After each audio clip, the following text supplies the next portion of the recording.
Okay. Already. All right, here we are with our next guest. So you just saw her drawing. This is Kika Klat. She's an illustrator living in Berlin. Drawing for us right now is Bayar. He's part of our awesome Drink and Draw team. And yeah, he will be in the interview seat next. So our first thing is that we have to find something to say about Tsuki's outfit and pose to give to Bayar. What do you suggest, Kika?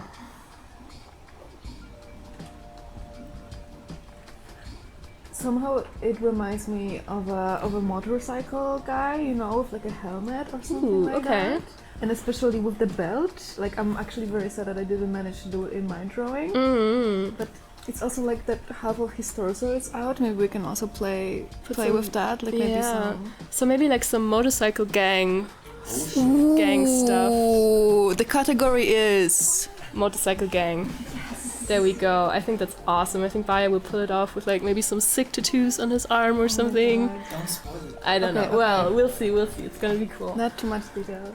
Awesome. So it's so cool to have you here today. Thank you. Kika. It's very nice to be here. I really love your drawing. I think it looked really high fashion. And, with like the pink background and everything. Awesome. Really cool. So yeah, I think we actually never talked about this. I thought about it when I was like thinking, so okay, what I'm gonna talk to the people about basically. So I'm really interested, like, how did you get into drawing? Basically, like, what was your first inspiration to like do that? So this is actually pretty unusual story because I never draw as a kid. Oh really? Like I was never into it. Like my first really true contact with drawing was, I remember, so you have the school before high school when you're like since I think 13 till 15, like something like that. School. Yeah. And at the beginning, one of my best friends was like really wanted to go to this like drawing camp, and she couldn't find any friends to go with her. And I was like, when I was like, oh, I'm actually good at this. Oh wow. And this is how I start. And I remember we used to have these exhibitions in high school, you know, when I could really draw a little bit more of like our journey and how it happened, and all of other, you know, people had so many drawings when they were kids. And I was like, what? I don't have that. Here's like a cute picture of me as a baby, that's it. Thank you. Wait, what did you like gift to your parents or family? Because that's what I always did. I always drew like shitty I had pictures. elder sister. Oh, okay. Yeah, she was like in charge of that, so You were just like, it's like, I'm just gonna smile. I'm the be present, cute. you guys. No, that's literally how it went. Yeah. That's sweet. All right, that's really unusual, because I think literally everyone is just like, oh, I've been drawing for ever and ever. And I'm always jealous of those stories. You know, I feel like, I've been destined to be an artist. I'm like, yeah. Yeah, I just kind of figured that you were. Yeah. But so you like at this drawing camp, you just figured out you were good at it, and you also really liked it? Yeah, of course, Yeah, okay. of course. Like I remember then I started taking classes of this amazing teacher from my hometown. And she had this, we were drawing in her living room, and there was like this whole atmosphere. I remember she was always bringing us some nuts and green tea. And just like, you know, just her presence was like so soothing. I was like, oh my god, I wish I would be like that when I'm gonna grow older. And this is how it started. I actually wanted to study fashion. Now when I'm thinking about the topic from my drawing, but I actually studied design, which I actually think was a very good choice for me. But do you still do something with fashion, or is that completely out of the picture? I never did anything with fashion. I went straight for, first I studied the product design, then I studied visual communication. I actually started working as a UI designer, and while I was working as a UI designer, I just did illustration for one website, and then like guys from my company that I used to work with in Weston, they were like, okay girl, this is pretty good illustrations, like would you like to continue with that here? I was like, cool. Well, of course, like this is one of the coolest jobs you can have, right? Damn. So you kind of lucky accidentally got exactly. into I was just like illustration. in the right place at the right time. Awesome. So that's how it happened. That's so cool. All right, we have 10 more minutes for you guys at home drawing along, and also for Bayar to note. So would you say like illustration is your dream job, or are you kind of leaning towards something else in the future, basically? Because you started with UI design, right? And now you're in illustration work. Do you want to continue, or do you want to do something else at some point? I definitely want to continue with that. I remember at the beginning when I started it, it was very unsettling for me, because when you UI designer, you have a very nice view of your future career. You can go to UX, then you can be like creative director, all of that. You know, it's very, very simple. Like laid out. Exactly. Basically. Of course, you can choose through different paths, but all of those paths are very well explained. While for me, illustration was something a bit unknown. I didn't know where I can take it. Now it's a bit different. Now I know what I want to do. It's also, I feel like way more comfortable with what I'm doing, and it brings me so much joy. And also, I would never think that my job can take me to so many places. Also, you know, introduce me to so many people. Like the contact with people, it's so easy. You have your Instagram, you can reach to other artists, you can talk with people about your art. It's just like, it opens so many doors, not only when it comes to career. I feel like illustration is one of the jobs that it's basically your life. And it's very hard, I think, not to be your life. That's true. Yeah, I know what you mean. I mean, for me, the same thing actually with Drink and Draw. I kind of just started going here because I was into art and wanted to know more people that are into art. And now it's kind of crept in more and more into my life, and I kind of like, you know, do it as a job or kind of like a job. And so I know what you mean. It kind of infiltrates everything, and then you work with that. And then you see something on the sort of like, that would be a good illustration, right? This is a good topic. That's so cool. And you also had like an exhibition, like with like a festival thing a few months ago. You mean the film festival, or you mean with the stickers? Because two different things. Yeah, actually, I can both. tell about both. Tell about both. I mean, I think I got them mixed up in my head.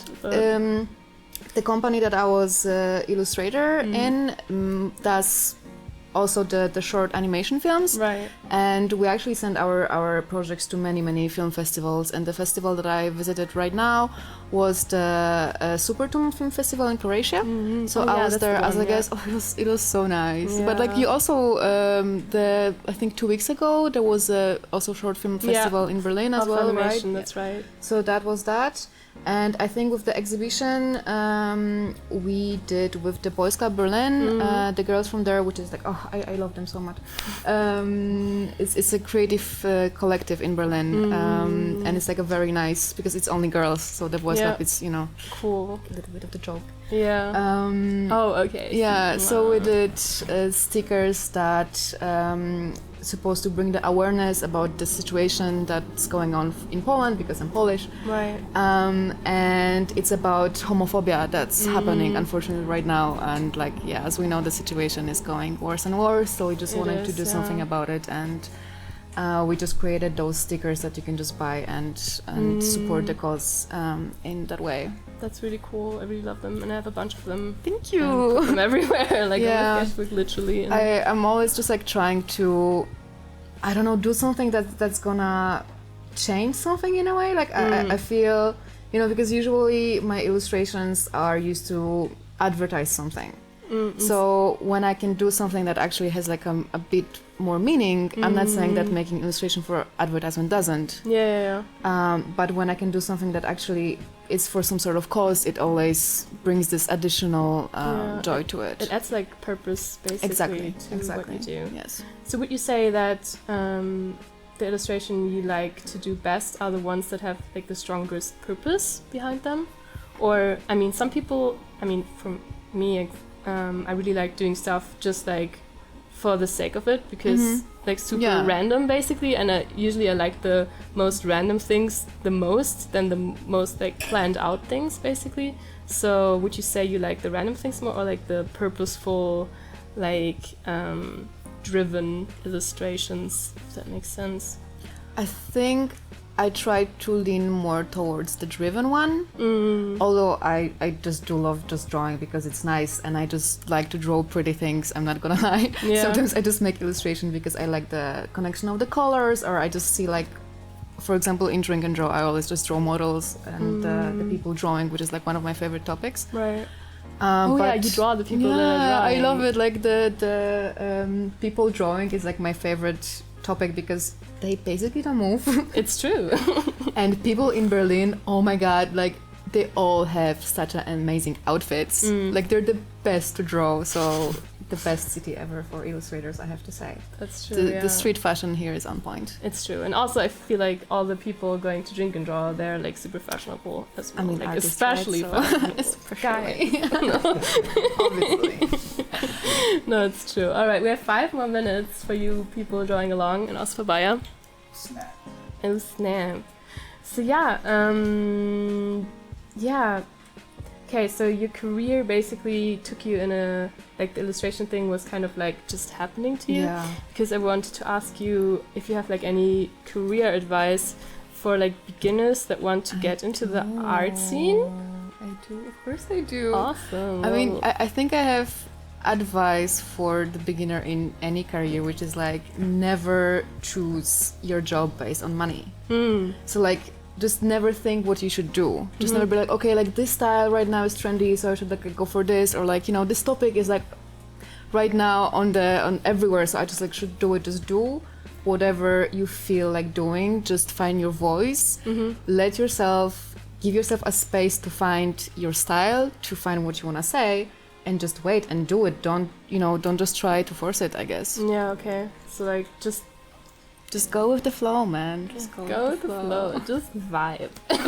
No, that's really good advice, because I feel sometimes when people are really set on what they want to do, which is also a good thing because they're driven and motivated and like focused to do that, but you also get a lot of pressure that comes with that. So they're like, I know I want to be an illustrator. I know I want to do this the rest of my life. I want to be professional. I want to earn money with it. And then they kind of maybe force it a little bit in the beginning. Yeah, and they maybe like close themselves a bit, right? Yeah. Yeah, because that's another thing that I think we also talk here quite frequently. Like, you should not only focus your life on art. Like, you should get inspiration from all of different things in your life, right? So just try to get also inspired from I don't know, sport, books, theater. Like, it actually doesn't even have to be artistic at all. Yeah. So that's also... Do you have like a super random thing that inspires you that is not artistic? Probably cooking, like food in general. Right, I have a friend that always just like, oh my god, she always gets so stressed while I'm cooking because I'm just like putting everything together and I'm just like trying it out. I'm not following the recipe. I mean, like, okay, those are the 5 things I need to use and I'm using them. But apart from that, I'm just like, whatever. It's more like guidelines, not a recipe. Really. Exactly. Okay. So what inspires you about cooking? Just like mixing different things together? But also the colors. And I think it's also about the mixing, but not only with the tastes, but like in general what is gonna happen, and then like different textures. Like it's also That's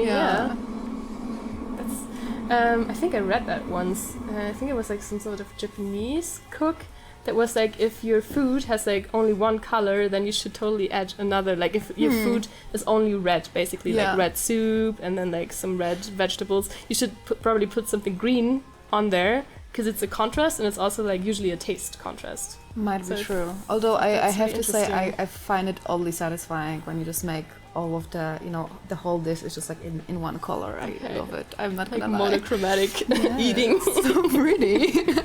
Should be like an Instagram channel. We should have more pink food. Okay. Definitely more pink food. I don't know. I could get behind that. Awesome. Yeah, really cool. We're like on the last minute basically so I'm really excited to see what Bayar did actually.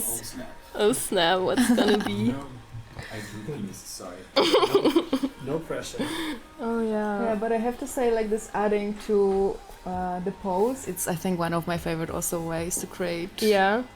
Or like you can, I don't know, even make yourself like illustration with like choosing the random words, and then you have like few words and you make illustration out of it. That's cool. I think it really boosts your creativity. I think it's fun as well. Yeah. And I think we did actually do that to implement like the chaotic creative chaos. That's kind of the over topic for the whole Wacom stream here. So that's kind of our take on the chaos, because it's like an unknown random aspect that you might not see. But it's also very nice because you don't just draw the model, but you have like the whole idea behind it. You have like a really story cool to tell, basically. Yeah, exactly. All right, that's it for this post, I think. Thank you so much, Tsuki. Cool. Nice. Yeah, thank you so much, Kika, for talking to me. It was super lovely. Aw, I'm really excited to see what Bayar did actually.